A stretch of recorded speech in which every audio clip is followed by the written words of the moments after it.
attempted to restore Elena's very badly decomposed body to its original form. He strung piano wire through her entire body, connecting all of her bones together to keep her skeleton intact. He replaced her eyes with glass eyes, and he began... That's some weird ass shit. People back in the day was weird, but that's some weird ass shit. What the fuck?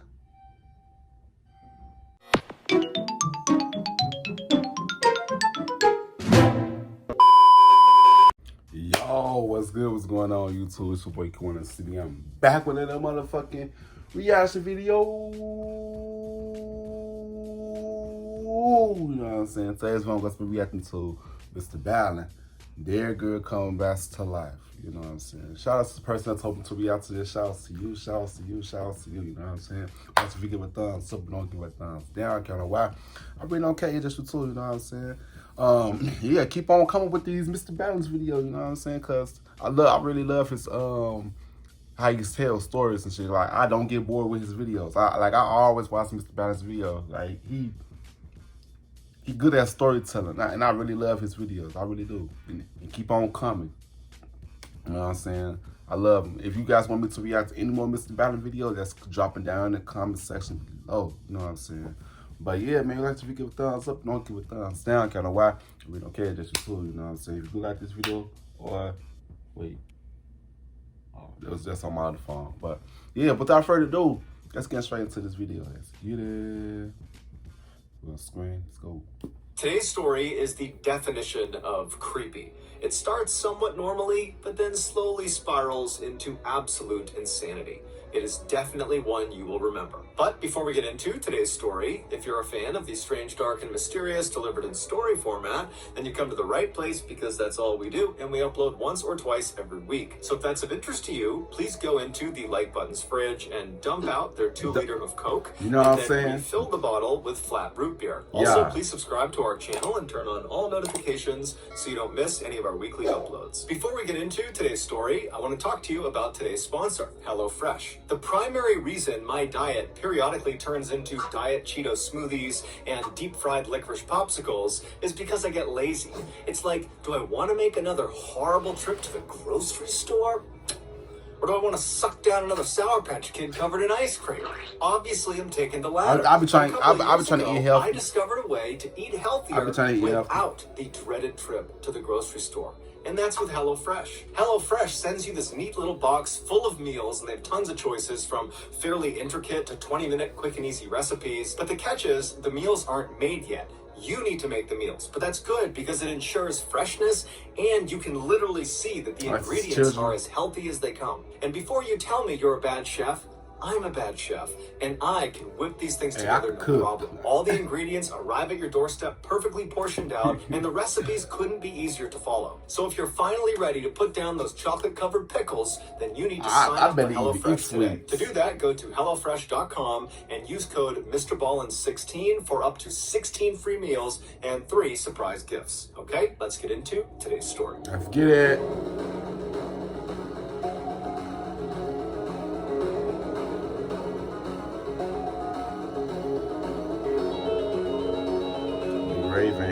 In 1889, when Carl Tanzler was just 12 years old and living with his family in Dresden, Germany, he had a very strange dream. In this dream, he found himself in this black void where everywhere he looked, it was just nothingness. And then, behind him, he heard footsteps. And so he whips himself around, and he looks, and there's this woman dressed in this big, puffy, elegant white dress walking towards him out of the darkness. And when she walks right up in front of him, she comes to a stop, and she introduces herself as Anna Constantia von Brockdorf, who was a real person in the early 1700s. She was a noblewoman in Germany, and she would tell Carl that she is actually a distant relative of his, and that she was here to pass on a very important message. Carl was rooted to the spot. He didn't know if he should be... Hey, I'm not gonna lie, I do believe in them, that dead people still be here in spirit. So I'm telling you, I'll be seeing like them angel numbers, like people be saying this demonic and shit. Them angel numbers is definitely real, bro.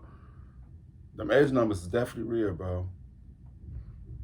Like, I had the ghost experience with my cousin, but that's not about that right now. Let's watch the video.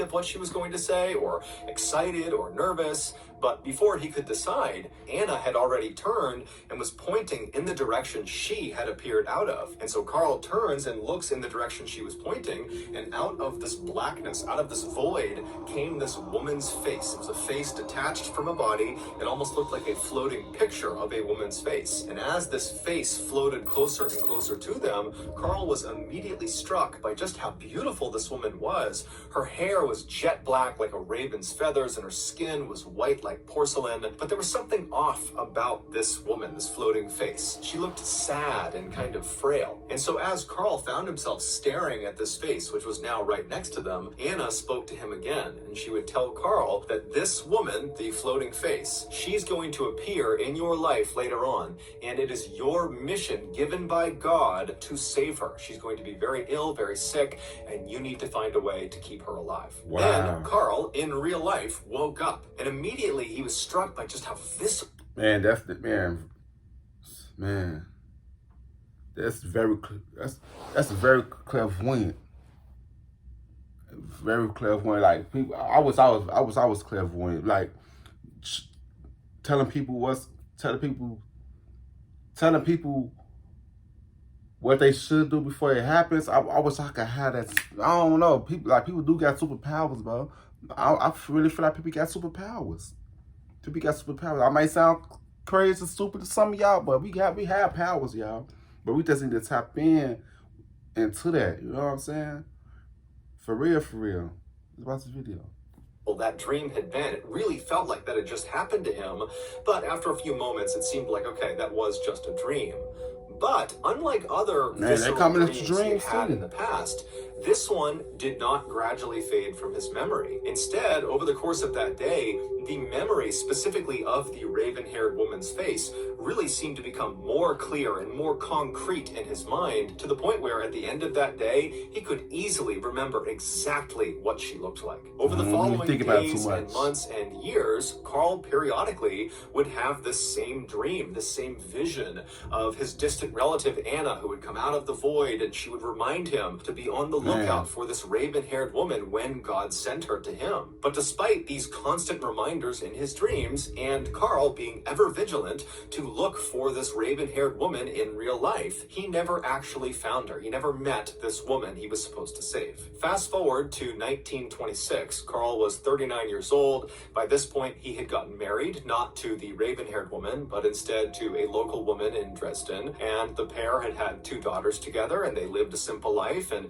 by and large, Carl seemed rather content and happy with his life. However, secretly, he was a little disappointed that these dreams, these visions that he was having of Anna and the raven-haired woman, that they had not come true, that it really But look, hold on. Sometimes what you dream don't come as, it don't look the same in reality. It might have like little details and shit, you know what I'm saying? It might have little details, but it don't come the same how you dream of it. You know what I'm saying? Yeah, let's watch this video. Just been a dream. That year, it wasn't due to an economic downturn in Germany, Carl and his family left Germany and emigrated to the United States, where they believed there would be better opportunities for them. And when they arrived in the United States, they settled in Central Florida. But within a year, Carl and his wife had a severe falling out, and they split up. And so Carl would leave the family home in Central Florida, and he would resettle several hundred miles south in southern Florida in a town called Key West. And it would be in Key West that Carl would get a job as an X-ray technician at a local hospital, and it would also be in Key West that Carl's life would change forever. Less than a year after settling in Key West, Carl was at the hospital going about his day when an older woman walked into the office, and she said to Carl that she was there to get her daughter, her 21-year-old daughter, an X-ray of her chest, because her daughter apparently couldn't stop coughing, and they were concerned about it. And so Carl began doing the paperwork with the mother, when suddenly the Want a lawn that looks like this, but your lawn looks a little bit more like this. And you should click right here and check out The daughter came into the office, and as soon as Carl saw her, he knew immediately that she was the raven-haired woman from his dreams. She walked in and she sat down in a chair, and Carl just stopped what he was doing and stared at the daughter. And then he kind of broke out of it and turned his attention back to the mother, and he said to her, "Ma'am, don't worry. I will do everything in my power to save your daughter's life." Now, the mother didn't know what was wrong with her daughter. And so this was both really helpful that this man she was talking to was so willing to help, and also kind of ominous that he was already insinuating that she would be dying. But either way, the mother said, "Thank you very much. We really appreciate that." And so Carl and the mother, they finished their paperwork, and then Carl quickly left from behind his desk and hustled over to the daughter, and he introduced himself, and he reiterated that she was in good hands. And the daughter was a little bit weirded out by this, but she was polite and said thank you, and she said her name was Elena. And so Carl would take Elena and bring her back and give her the x-ray, and unfortunately, he would discover through this x-ray that she had tuberculosis. Today, that disease is easily curable, but at the time, that was a death sentence. When Carl saw this, though, in a weird way, it almost made him happy, because this was another indication that, this really was the raven-haired woman from his dreams. Not only did she look the part, but she also had arrived in desperate need of help. And so now Carl needed to find a way to save her, even though he was just... It's crazy how your dreams can warn you about your future. Like God will send people back just to help you, to make you save somebody. Like, man, it's crazy, though. It's crazy, though. The spirit world is definitely real. It's definitely real, bro. Definitely real. Let's watch this video.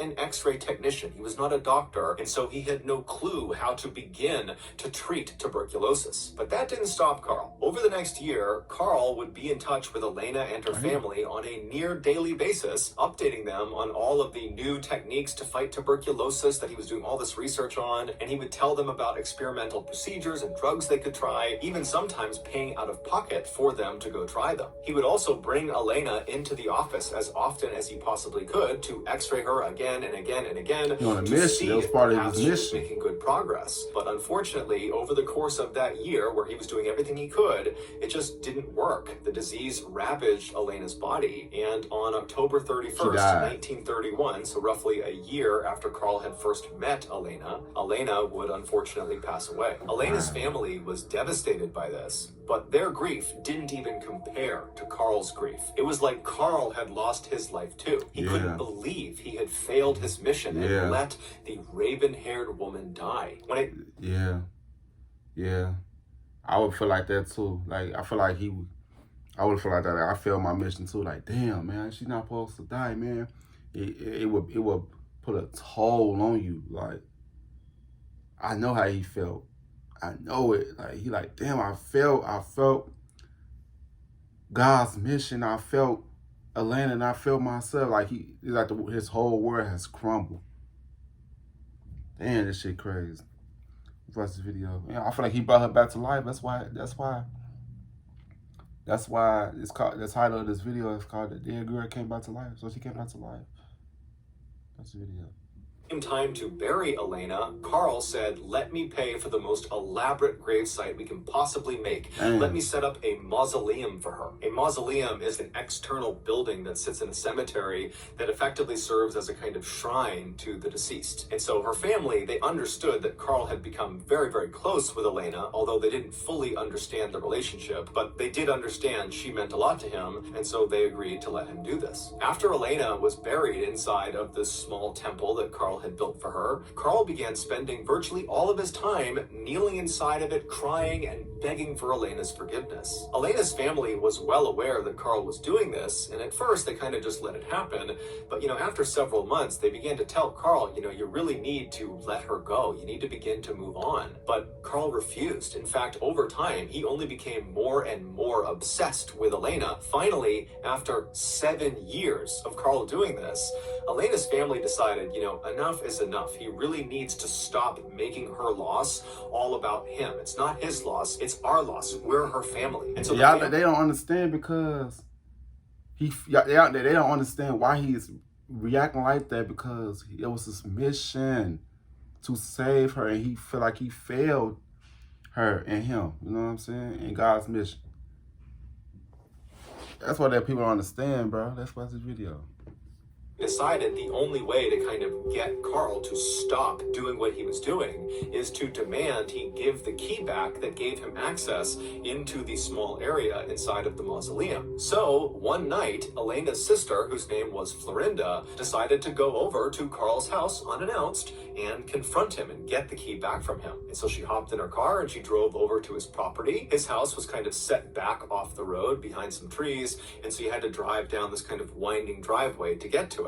And so Florinda turned onto his driveway and she began driving. And when his house came into view, the first thing she noticed was a number of the windows on the first floor were all lit up. Clearly, Carl was home. And as she's driving towards the house, she's just looking in these windows. And for a second, she sees Carl, and he's very elegantly dressed in a suit or a tuxedo, and he's ballroom dancing with this woman who's also very elegantly dressed as well. And for a second, Florinda considered turning around and not disturbing him. But then she thought, you know what? This has been going on for so long. I just need to get this over with. And so she drove her car and stopped in front of Carl's house. She hopped out, she walked up onto his porch, and she knocked on his front door. Inside, she could hear music was clearly playing, but just a few seconds after she had knocked, the music was cut off, and then no one came to the door. And so Florinda knows there's people inside this house, and so she knocks again, but again, there's no movement in the house. It's just silent, as if the people inside are pretending not to be there. And so finally, frustrated, Florinda knocks on the door a third time and says, Carl, I know you're in there. I have to talk to you about my sister. Please come out here. And so finally she heard the shuffling of feet, and then she heard the sound of the door unlocking, and it opened up just a crack. And through this crack, Carl looked through, and he looked out at Florinda very suspiciously, and he said to her, what do you want? And Florinda would say, look, I'm here to talk to you about my sister. Can I please come inside for a second? Or can you come out here and talk to me? But Carl pretty much immediately said no, and then he shut the door. However, before he shut the door, Carl had very briefly stepped out of the way, allowing Florinda to see through that gap into the house. So before the door actually shut, she got to see who and what was inside that house. And what she saw was the woman Carl had been dancing with, and the woman was seated in a chair maybe halfway through the house, and she was facing the door, and Florinda knew immediately it was her sister. And so she's standing on the porch having no idea what to make of what she's just discovered. So he was just with a dead girl this whole time?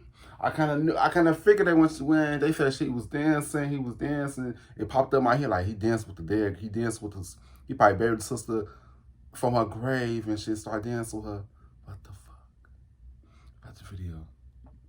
And so feeling kind of overwhelmed, she just kind of staggered off the front porch. She turned around, she ran into her car, and she drove off to tell the police. When the police came back, they knocked on the front door, and they demanded that Carl let them see the woman he was there with. And so at this point, Carl knew the gig was up, and so he opened the door and he allowed them to come inside. And when the police went inside, they saw the woman he was with, and sure enough, it was Elena.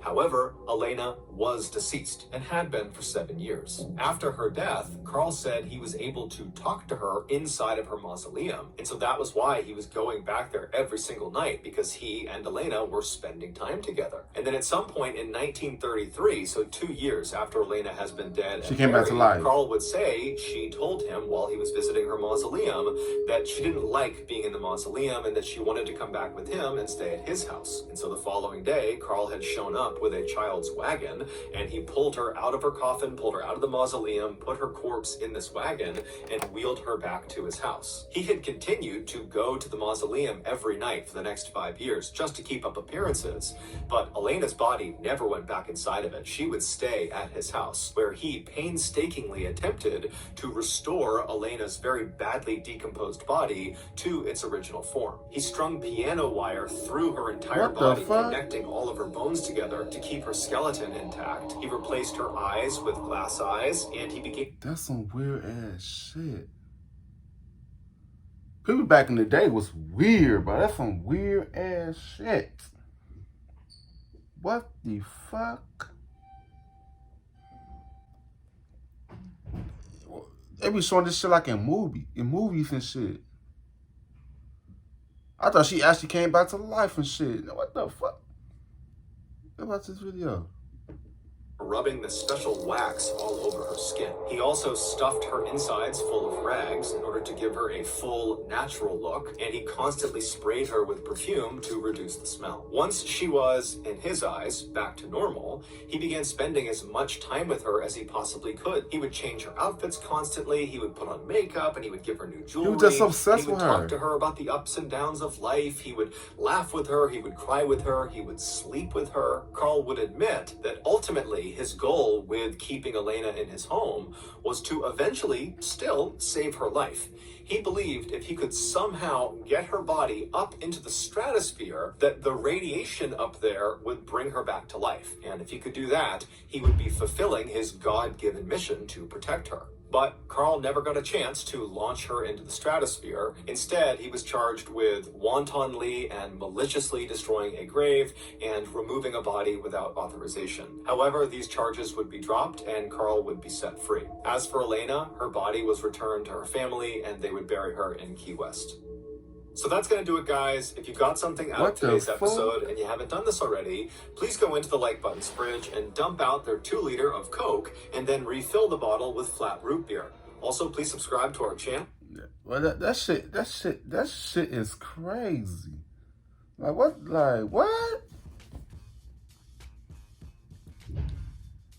I can't believe people actually did that shit. Like, he felt so sad because because he felt this mission. I don't know. That just took me out. I didn't know it was gonna be like that. What the fuck? That just took me out of my element. What the fuck? But yeah, man, you got to give a thumbs up. You don't give a thumbs down, kind of wild. We don't care, just YouTube. Yeah, subscribe. See you guys in the next video. Love y'all. Peace.